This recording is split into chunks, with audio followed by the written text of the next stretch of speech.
अभो हर हर महादेव शिव शंभो कैलासपति महापति शिव शंकर बाबा धवलेश्वराय बालालिंगाय नमः। दीपं ज्योति परम ब्रह्म दीपं ज्योति जनार्दन दीपाहरतु मे पाप पूजा दीप नमस्तुते। अहे धवलेश्वराय बालालिंगाय नमो नमः। संसार सुखी रखंतु।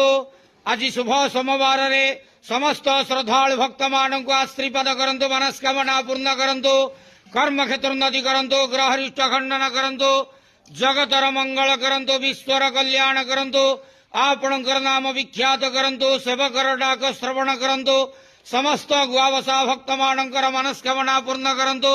जो जो भक्त माने आपणक पाखरे मानसिक रखिजंती तांक मानसिक पूर्ण करंतु।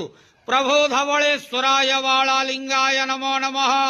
संसार सुखी रखंतु, आनंदे गवार। हरि बोलो। आज शुभ सोमवार रे समस्त श्रद्धालु भक्त मान को आशीर्वाद करंतु, आनंदे गवार। हरि बोलो। बाबा धवलेश्वराय बालालिंगाय नमो नमः।